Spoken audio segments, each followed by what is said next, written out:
Série Assim diz o Senhor. Estudo número 5. Cristo em toda a Bíblia. Pergunta 1. De quem, disse Cristo, testificam as Escrituras? Examinais as Escrituras, porque vós cuidais ter nelas a vida eterna, e são elas que de mim testificam. João 5,39. Resposta bíblica: Jesus disse que as Escrituras Sagradas testificam dele mesmo. Examinais as Escrituras do Velho Testamento, porque elas testificam de Cristo. Encontrá-lo nelas é o verdadeiro e legítimo fim de seu estudo. Ser capaz de interpretá-las como ele as interpretou é o melhor resultado de todo estudo bíblico. Dean Alford. Pergunta 2. De quem escreveram Moisés e os profetas? Filipe achou a Natanael e disse-lhe: havemos achado aquele de quem Moisés escreveu na lei e os profetas, Jesus de Nazaré, filho de José.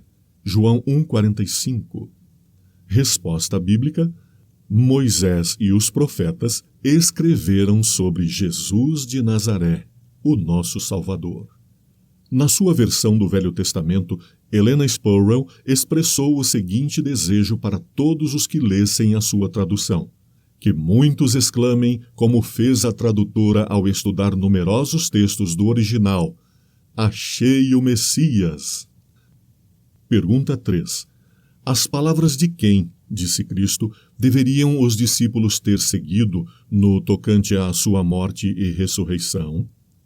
Ó nécios e tardos de coração para crer tudo o que os profetas disseram, porventura não convinha que o Cristo padecesse estas coisas e entrasse na sua glória?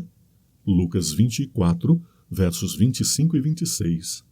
Resposta bíblica: Jesus alertou aos discípulos que estavam demorando para crer na palavra dos profetas, porque os profetas disseram que ele viria e que padeceria as coisas que padeceu e que entraria de novo na sua própria glória.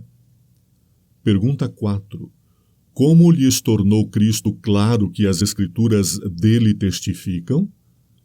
E, começando por Moisés e por todos os profetas, explicava-lhes o que dele se achava em todas as Escrituras. Lucas 24, 27.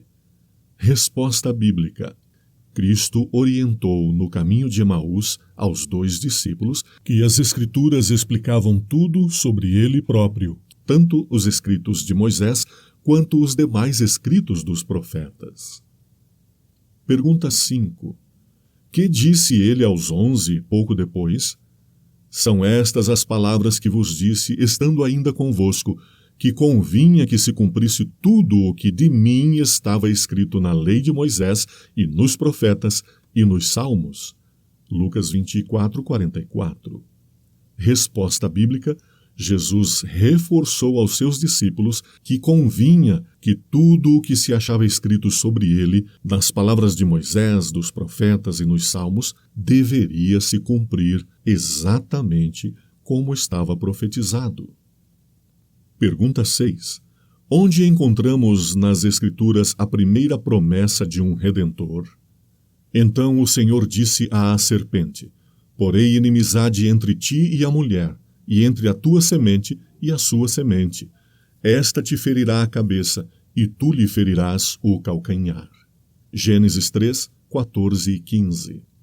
Resposta bíblica: Deus disse à serpente, símbolo de Satanás, repreendendo-o pelo pecado cometido ali, que a semente da mulher, o Filho de Deus que viria de Maria, feriria de morte a sua cabeça, a cabeça do inimigo.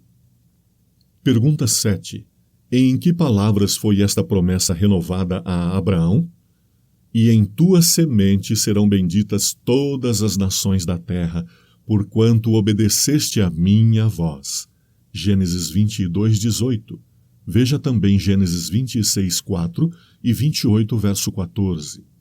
Resposta bíblica: da semente de Abraão, o pai da fé, nasceria aquele que seria uma bênção para toda a humanidade, Jesus Cristo. Pergunta 8. A quem se referia esta semente prometida? Ora, as promessas foram feitas a Abraão e à sua posteridade. Não diz e às posteridades, como falando de muitas, mas como de uma só, e à tua posteridade, que é Cristo. Gálatas 3:16. Resposta bíblica: fica evidente que a semente da mulher, no início, e a semente de Abraão, mais no futuro, seria o Salvador do mundo, Jesus Cristo.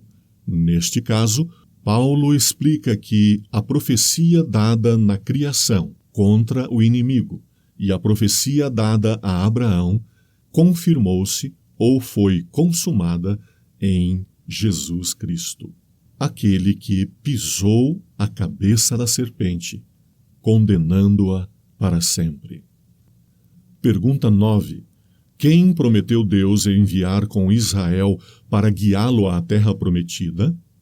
Eis que envio um anjo diante de ti para que te guarde neste caminho e te leve ao lugar que te tenho preparado. Êxodo 23:20. Resposta bíblica. Um anjo, aqui expresso por Moisés, indica a pessoa do próprio Cristo. Pergunta 10. Quem era a rocha que seguia ao povo de Israel em sua peregrinação? E beberam todos de uma mesma bebida espiritual, porque bebiam da pedra espiritual que os seguia, e a pedra era Cristo. 1 Coríntios 10:4. Resposta bíblica: a rocha que seguiu e serviu água a todo o povo de Deus era o próprio Senhor Jesus. Pergunta 11. Em que profecias são preditos a vida, o sofrimento e a morte de Cristo? Resposta bíblica. A profecia apresentada no capítulo 53 de Isaías indicava plenamente a vida, os sofrimentos e a morte de Jesus Cristo. Ler Isaías 53. Pergunta 12. Onde é previsto o preço da traição de Cristo? E pesaram o meu salário 30 moedas de prata. Zacarias 11:12. Ver também Mateus 26:15. Resposta bíblica: já no profeta Zacarias foi predito inclusive o preço da traição de Cristo por Judas, o qual recebeu 30 moedas de prata do sumo sacerdote. Pergunta 13. Onde, nos Salmos, são profetizadas as palavras de Cristo quando estava agonizando na cruz? Deus meu, por que me desamparaste? Salmo 22:1, Mateus 27:46. Nas tuas mãos encomendo o meu espírito. Salmo 31:5, ver também Lucas 23:46. Resposta bíblica: no Salmo 22 e no Salmo 31 estão profetizadas exatamente as palavras ditas por Cristo na cruz do Calvário. Pergunta 14. Como é a ressurreição de Cristo profetizada nos Salmos? Recitarei o decreto: o Senhor me disse, tu és meu filho, eu hoje te gerei. Salmo 2, verso 7. Ver também Atos 13 e 33. Resposta bíblica, Salmo 2, verso 7, quando Deus afirma que traz à vida o seu Filho amado. Pergunta 15. Onde é novamente profetizada nos Salmos a ressurreição de Cristo? Pois não deixarás a minha alma no inferno. Inferno significando sepultura. Nem permitirás que o teu santo veja corrupção. Salmo 16:10. Ver também Atos 2, 25 a 31. Resposta bíblica. No Salmo 16 é profetizado que Jesus não permaneceria na sepultura e que também o seu corpo não entraria em decomposição, ou seja, não veria a corrupção. Pergunta 16. Em que palavras proféticas descreve Daniel a Cristo recebendo o seu reino? Eu estava olhando nas minhas visões da noite, e eis que vinha nas nuvens do céu como o Filho do Homem, e dirigiu-se ao ancião de dias, e o fizeram chegar até ele. E foi-lhe dado o domínio e a honra e o reino, para que todos os povos, nações e línguas o servissem. O seu domínio é um domínio eterno, que não passará, e o seu reino o único que não será destruído. Daniel 7, 13 e 14. Ver também Lucas 1, 32 e 33, Lucas 19, 11 e 12 e Apocalipse 11, verso 15. Resposta bíblica.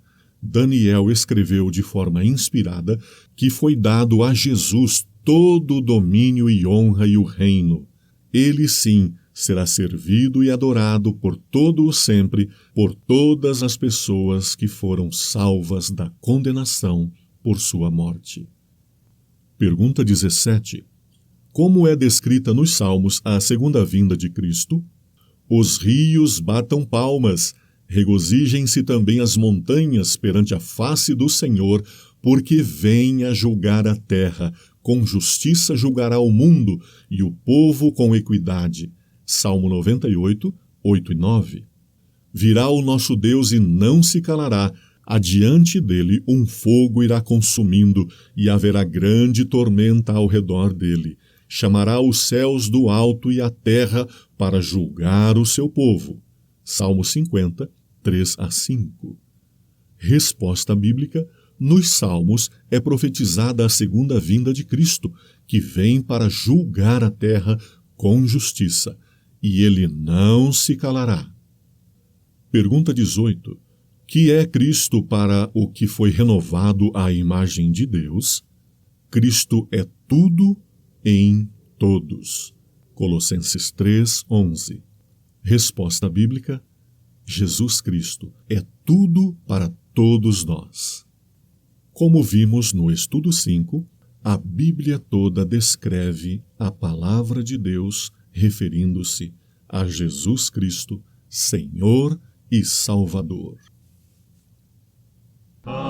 Pareço de Jesus, habita, pois, em mim, e vencedor serei, por firme fé em ti. A ti, meu Salvador, sempre a ti anelo, bendize-me agora, eu creio em ti. Meu grande protetor, és tu em tentação, concedes-me perdão e eterna salvação. A ti, meu Salvador, sempre a ti anelo, bendize-me